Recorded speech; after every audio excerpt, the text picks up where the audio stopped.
Hello, guys, and welcome to the podcast. This is for the week of December 27th through January 2nd, 2016. Happy New Year's, everybody. Happy New Year, Ryan. Happy New Year. Yeah. We all made it. Yep. One more year.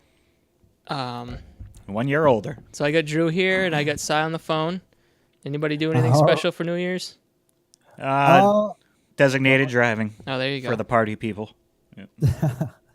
What'd you do, Cy? Anything? Basically, I went up and saw some friends, and we just partied. We just partied. Sick. We were partying. We went out to a couple of bars. We got some dinner. Nashua? We pre-gamed. Nashua, New Hampshire. The party central of America. Yeah. Yeah, if you want to call it that. I don't know if I'd say, No, I say wouldn't, the same thing. I don't think it has that reputation. But yeah, it was a pretty wild night. A few somewhat memorable Uber rides. Oh, really? It wasn't my brother, was it? No. It was not your brother. See, I've never actually tried using this before. I don't know. I might have to try it just to say I did it. Uber. See if you can get your brother. Yeah. I'd have to be out in like the Boston area. But All It's right, not guys. bad. Well, I mean, it's not bad. we've got a super light week here. It's between Christmas and New Year's, so if anybody's announcing anything during this week, they're stupid. Yeah, They should be 'cause- on vacation. not many people would hear it. No. Well, there is one thing, return from last week, and this has to do with the Steam Christmas Day issues. So last week we talked about people logging into Steam on Christmas Day and having issues with, first of all, not having a very unresponsive store experience. But there were also people talking about getting, seeing other people's profile pages, like with email addresses and maybe some credit card information. Steam came out quickly after that and said, this is what happened. It was some sort of caching issue. And now they've released an official statement saying that it was, in fact, the caching issue, but it was actually a response to a denial of service attack that they seem to say that it was a pretty common occurrence that they get these, which, maybe that makes sense. They're kind of a target out there. But when they reacted to this denial of service request, they had this, caching thing in place that resulted in the issue. They didn't get into too many details about it, which I'm sure they don't really want to. Yeah. But they did come out and say that, again, they don't believe any nefarious things happen, any unauthorized purchases or anything like that. But they are still trying to reach out to the 34,000 people that may have been impacted by this. So there's your probably all of the official response you're going to get from Steam on that Christmas Day issue. At least they said something. Yeah, they came out and said something. They could have just left it as it was, but they're coming out and saying, "Hey, we're going to reach out to these people too, just in case something happened." So you might want to change your password or something like that. Mix up some information there. Yeah, well, Ryan, I really think that they kind of had an obligation to their customers to make this type of response. I mean, again, they're saying that they're now stating it was a DOS attack. They're stating that they're trying to contact at least 34,000 users. I mean, it really disrupted a lot of things. And even though, yes, it was Christmas and they weren't probably anticipating this, it's still good that they came out with a response. Mm-hmm. And honestly, I think that they should do some more investigation and just seeing what other information they can provide for us if anything's worth reporting. But yeah, they probably aren't going to. They probably have a lot of information that they're not reporting.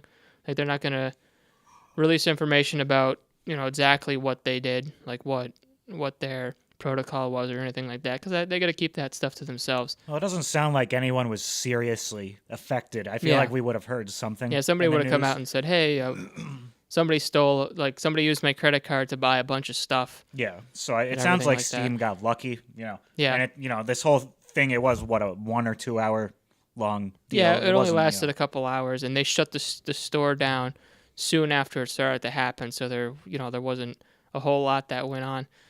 The only thing that was a little concerning was, somebody could have seen your email address, which, what you can get out of that's not too much, but you could get something out of it. Like you could send spam, but And then they also had like the some like the last two digits of your credit card number. Which is still not much. It's not too much, no. And I know almost every time anyway, that I purchase something on Steam, it asks for the verification code on the back of the card.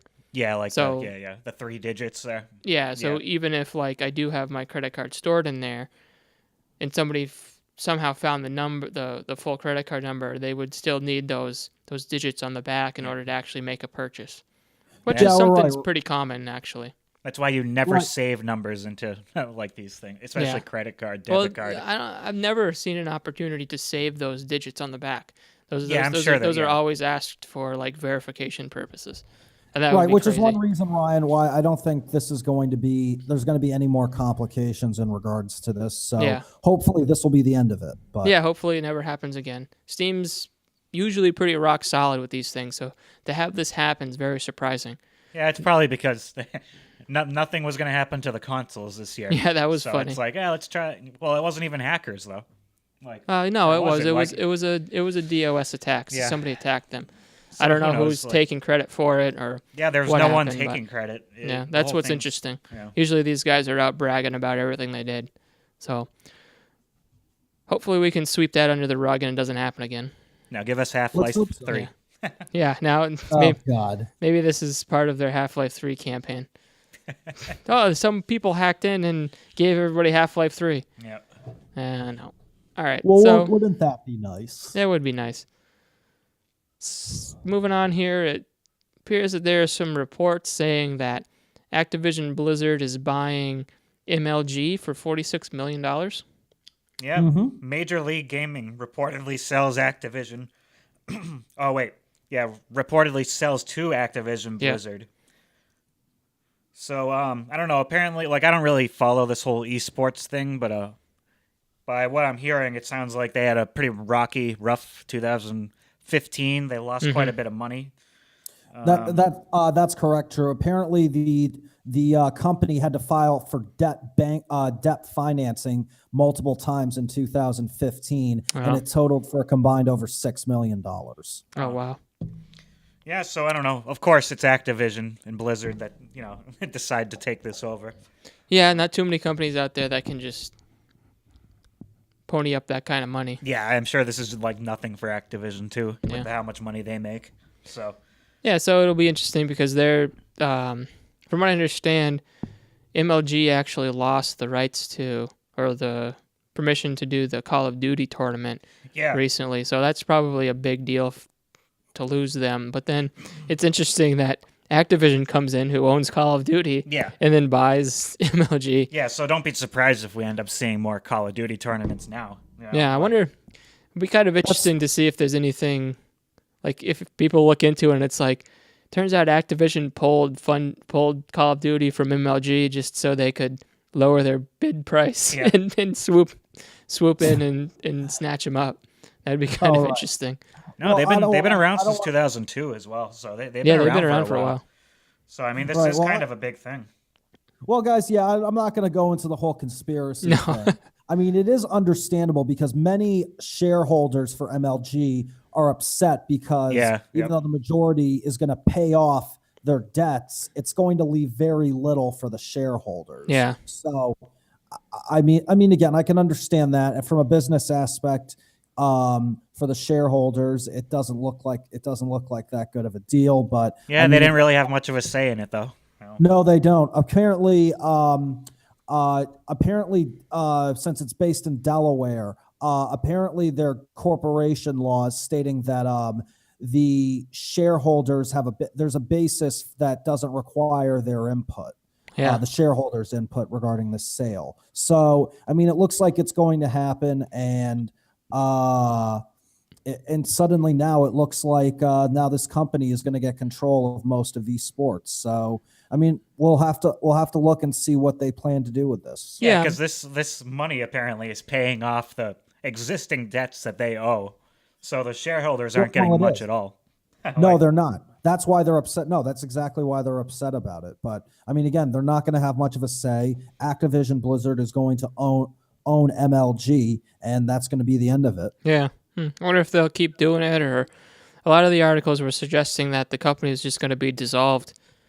That's what I read on Engadget. They were saying that by buying it up, and they were essentially MLG didn't exist anymore. So I wonder if they're gonna continue with the name, or if they're just gonna be like, I don't know what they would get out of it if they spend all the money on it and then do nothing. yeah, with then it? do Like, nothing. Yeah, I don't know. yeah you think they'd like because some of these things actually ended up making it on ESPN. Like Yeah. you know, and they had like a 65,000 seat stadium where people are in there watching these dudes do their thing.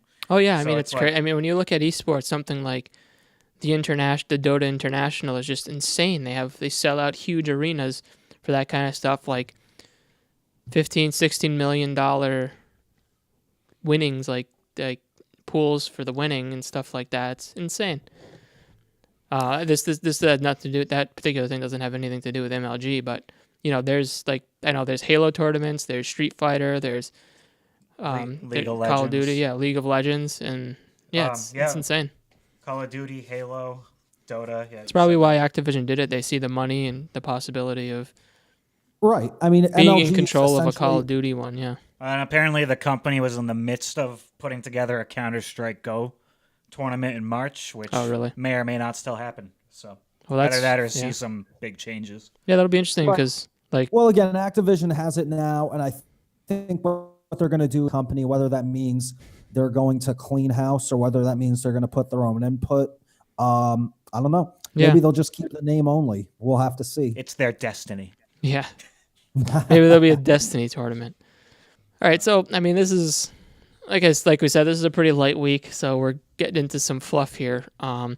Microsoft has come out and said that the reason why the Elite controller, that's what it's called, right? The Elite controller? Yeah. Yep. Is it the Pro controller? Either way, there's a special controller that's $150, is in short supply because they underestimated the demand for it, and that they expect to have the supplies to be limited at least until March. That's kind of interesting to have something like, especially at the price point, to have it sell out and Yeah. exceed expectations. They're kind of rushing to get more made. It's interesting. No, Yeah, it no. is interesting, Ryan. It really shows that that Microsoft still has a multitude of fans out there who really enjoy this controller. I know a couple of friends who bought this controller. I know you said you weren't going to be too keen on buying it just yet, No. but I guess it's a very impressive controller, and it's still generating a lot of Yeah. interest. From what So- I've heard, everybody that's used it is kind of raving about it. Like it's that's like what- weighted perfectly, and then you have Yeah, all you the can extra do, buttons. Yeah, you that- can do what you want with it. You can kind of make your Yeah. own controller. And in setup. conjunction with it, they released an app on Windows 10 and the Xbox One that allows you to totally remap all of the buttons. So you can go in and you can actually say, oh, I want the A button to actually be one of these under bumpers on anything, Right. on any game. It's not just for Microsoft games or anything like that. It totally remaps it for the Yeah. entire control for every game you play it in. So that's pretty cool. What we could be seeing, Ryan, is that we could be seeing a new cash cow for Microsoft. I mean, if this controller's that good, dare I say, it could revolutionize the way they actually make controllers. Yeah, and who This knows, could they actually could- be the future. They could release a Bluetooth version and allow it to be used on PlayStation 4. There you go. I wish, but So I don't use think I that's use Xbox One controller on PC. I have the wireless adapter, and when I saw this, I'm like, that's probably where I would use it the most because I play most of my games Yeah, I on was gonna PC. say I could see like primary PC gamers like eating. I'm sure that a lot of those sales are PC gamers Yeah. eating it up. Like Because No, it's you can have different kinds of controllers on the PC, but that's the one that's most widely used. Like yeah. Well, I with thought games. the Xbox 360 controller was. It was I in that, thought- but now since the Xbox One controllers covered out, Are you sure though? Like, 'cause, Yeah, like, no, I I'm hear sure. that 360. Like a lot of people still prefer the 360 controller over the Xbox. Well, what I'm saying is that games that are coming out now are now favoring the Xbox One controller. Like when you plug the Xbox One controller while playing The Witcher 3, it actually comes up with a picture of the Xbox One controller, not an Xbox 360 controller. Oh, I got you. And same thing with Metal Gear Solid 5. When you go into the controls, it's actually a picture of an Xbox One controller, Yeah. where it used to be a picture of the Xbox 360 controller. But the button prompts are the same. shapes and everything. So older games that favored the Xbox 360 controller, you still get the right prompts and everything like that. I mean, they're still pretty similar, overall. Because all that stuff needs to be programmed into the game. You can't just those button prompts don't just come up automatically. No, yeah. You have to actually put that art into the game. But no, I think it's funny because when this thing was first announced, a majority of people were like, "Oh, this is going to be a big flop. $150 for a controller. Who would actually?" Yeah, who would actually do it? And then, sure enough, they sold out right away, and they've stayed sold out. So they also included in that in the Elite bundle, that 1 terabyte Elite bundle. You got one of those controllers in there. Yeah, I heard that was the only way to get one at one point after the original supply sold out. Probably. So, but I've seen some reports that say that some retailers are getting them in slowly here and there. So if you're looking for one, keep an eye on Amazon or Best Buy or wherever you like to shop, and maybe they'll get some in, and you just got to act fast when they come into stock. Yeah. I mean, if they keep selling like this, frickin', they have no reason to lower the price. Oh, no. I doubt they'll lower the price. Okay, so the last thing we have here, and this is just a little silly thing. Star Wars Battlefront has sold 12 million copies in 2 months. Let's hear it, Si. Woo! I'd say this is impressive. I mean, obviously, I think this really coincides with the fact that the Star Wars: The Force Awakens came out in theaters. Now, and I think it's really getting into the Star Wars hype, because now that movie that we saw and that you can check out on the podcast we did a few weeks ago, our spoiler cast, it is not right, and it is now past Titanic in domestic box office sales. Yeah, so it just beat Frozen. Wow. Yeah, it just beat Frozen it's 8th or 7th on the list of all-time most money-making movies. Right. So basically what it's coming down to is this is probably going to be the best-selling movie of all time. But I mean, going back, I have played Star Wars Battlefront. It is fun, but it is a game that you can get bored rather quickly. But the fact that it sold 12 million copies actually I think it was a little less than 2 months because it came out November 17th, shows that a lot of it, I'm sure, had to do with the Star Wars hype. But even if it sold only half of that, it only sold 6 million copies. Still pretty damn good. Pretty damn good, yeah. Yeah, so it's kind of weird that, Star Wars Battlefront is selling so many copies with the kind of mixed reception it got from critics and even people on the internet that actually played the game. A lot of complaints about the amount of quality, the quantity of content, and there's a lot of modes. There's actually maps. Maps was a big issue, and there's not a whole lot of weapons or not a lot of stuff to unlock. At least not a big variety of weapons. They all kind of handle and maneuver in similar ways. They took out reload, so you don't have to worry about clip size or how fast the gun reloads or things like that. Right, it just overheats, and then you have to wait for it to not overheat so much. Yeah, cool off. But I think, Ryan, I think part of the reason is, yes, there was the whole thing with The Force Awakens, but I think another theory I want to go into is that Battlefront is rated teen, so it is more accessible to kids, and it's not really that overly violent, as you see a lot of these kids playing. And, they get an opportunity to play with their friends and other people online. They're reliving a lot of old Star Wars Star Wars missions from the previous movies. And let's also not forget that, sorry, give me a sec. Let's also just not forget that it looks beautiful. I mean, the graphics are some of the best that we've seen this year. So I think those aspects have to go into it as well.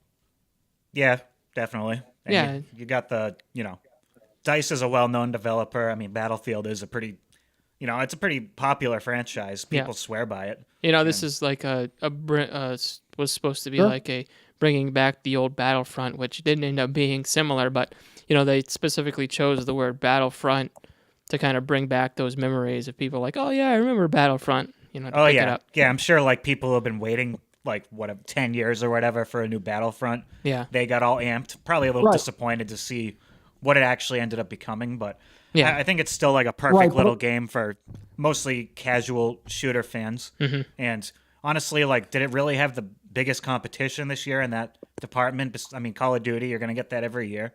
Yeah. Halo's only on Xbox, so I mean, Battlefront. It kind of came out at a good time, really. You know, Yeah, right next well, to the let's movie. also- and, you know, go ahead, Si. Let's also remember this because of the fact that it also is the Christmas season, and it's when a lot of parents are Yeah, that's bringing true, their too. own children to watch to watch Star Wars. Excuse me. They'll probably feel like Battlefront is a more appropriate game for their children, besides Call of Duty, which it absolutely is. I mean, and again, this is a game that, like I said, it is cartoonishly violent. There's no blood. I mean, it seems like a game that's more geared towards the family, which is Yeah. probably why more parents are comfortable buying it. Yeah, I'd which say I if think I is were- a big reason. Well, I mean, because most parents, they grew up and they probably remember the original, so they might even consider like, oh, I could play this with my kids maybe, or watch them play it. And Yeah.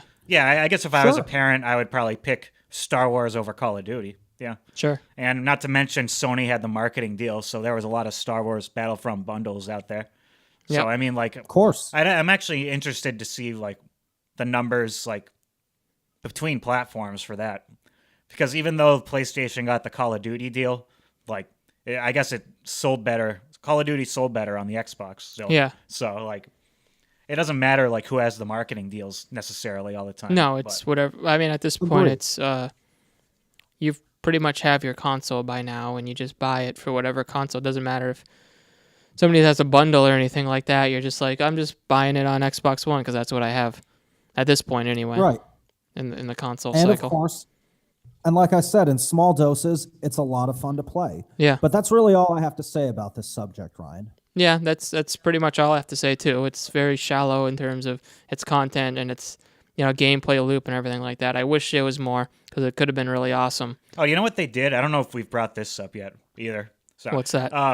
Like apparently there was supposed to be some Force Awakens DLC or Oh, yeah. add-ons that was supposed to come out, but apparently they decided to scrap all that. Yeah, I heard about that too. I didn't really read too much into it. Like I didn't know that there was announced Force Awakens DLC. I thought that they were pretty clear that they weren't going to do anything with any of the other trilogies. This is just the first trilogy, but Yeah. I guess there was some DLC that was going to come out for it, and they Maybe like canceled it. skins. Like Yeah, it who was going to knows? be like It's simple probably- stuff. Like Yeah, it probably would have been like Finn. yeah, like I'm sure like people like maybe hoping to play as Rey and maybe the new characters. Yeah, I they don't could know, add something like dumb, you know. heroes or something like that. Well, they did add the Right. Battle of Jakku free DLC map. Oh, did That's I mean that's not in the movie, but it's a planet that's in the movie. Yeah, so, I mean it's a pretty key location in the movie. But yeah, I don't know. Maybe what the articles were stressing was, they were kind of dumb not to capitalize on making some kind of Force Awakens tie-in with it, yeah, just because Star Wars. Yeah. But yeah, I don't know. Done talking Sure. Star Wars. I yeah. guess. I think that's gonna wrap it up for the whole thing too. Short one this week, not a whole lot going on, but if you head on over to thegamerholics.com, you could check out our Game of the Year podcast, the Mega Gamecast Game of the Year podcast. If you go to our YouTube page, you can also see our Star Wars Force Awakens spoiler cast. So we're not quite done talking about Star Wars yet. And yeah, just make sure you head over there to get, they got a bunch of reviews going up, all sorts of articles. So make sure you check out thegamerholics.com. And next week, you'll be hearing our voices again talk about our most anticipated games of 2016. So, yeah, I think that's going to do it. All right, peace All right. easy, Have a brothers. great week, everybody. All right. See you next week.